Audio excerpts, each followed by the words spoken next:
Hi, and thank you for tuning into my video. So my name's Nick Muller, and today I'm going to talk with you a little bit about turning your vocation or your self-employed business into a fully fledged business that works for you, essentially. So one of the underlying concerns that we have in our business or when we start a business is, will I be able to sell it and actually get a return, either an ongoing return or a sale from my efforts someday.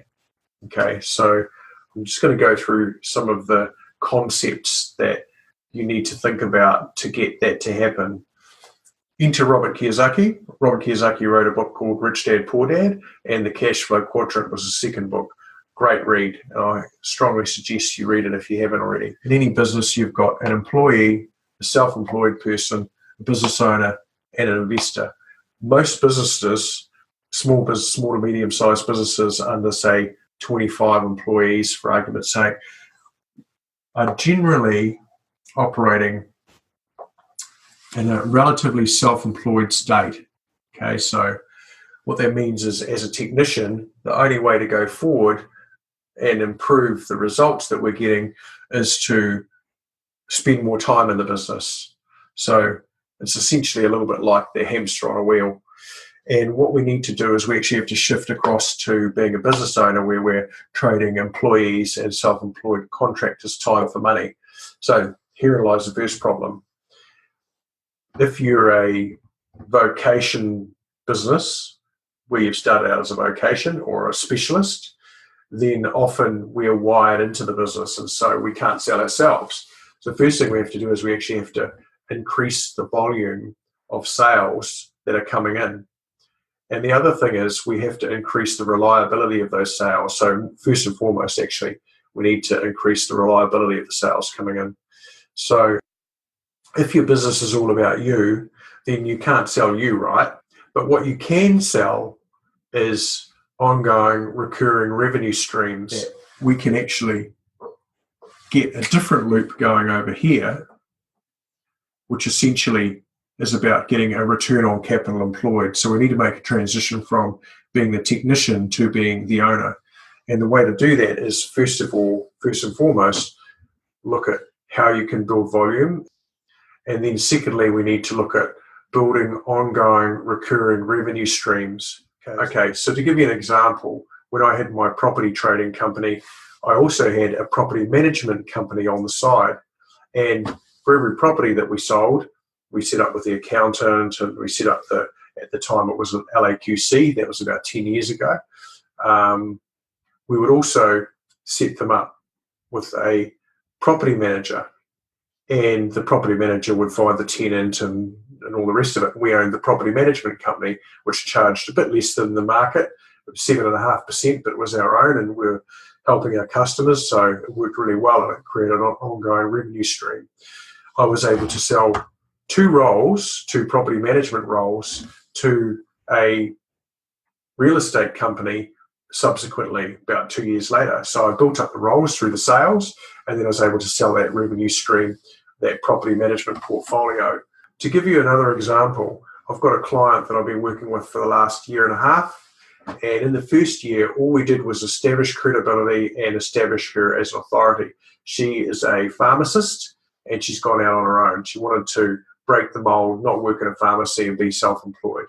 Okay, so she is very much a self-employed technician prescribing different concoctions on behalf of doctors, because she's a specialist in a very niche, unique field to deal with thyroid and anti-aging kind of illnesses. So she was able to brand herself as an authority. We were able to set up lots of centers of influence and increase the volume of sales coming in. So she massively increased her sales by about 200,000 actually.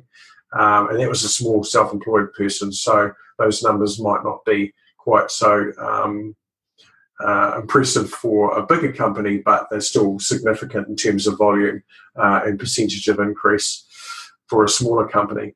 And the second thing was that once she'd established herself as authority, she was able to sell products, okay, and that became a recurring revenue line. So and now she's been asked to come and become a major shareholder in a larger company that sells products. So very much she's leveraged her specialist technical ability to become an investor and move across to this side of the cash flow quadrant. Okay, that's the first example. Second example, carpet installer.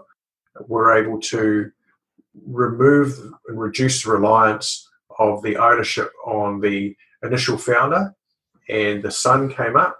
So been on the tools his whole life, now running the business.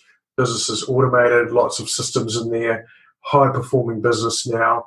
They've increased the volume of sales and they've established relationships through digital strategy with QSs and also with group builders. And they've outperformed 55 other locations throughout the country. And now they're looking to purchase a second and a third business, basically shifting again from self-employed to business owner, where essentially they're orchestrating the overarching growth of a brand as opposed to just their own single self-employed organization. So there are two things that you need to consider. The first is to increase the reliability of the incoming lead streams into the organization, as well as automating the front-end side of the sales activity in your company.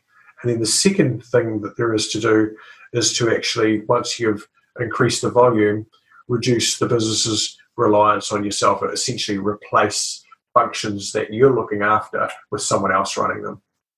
That's it for now. Talk to you soon. Cheers.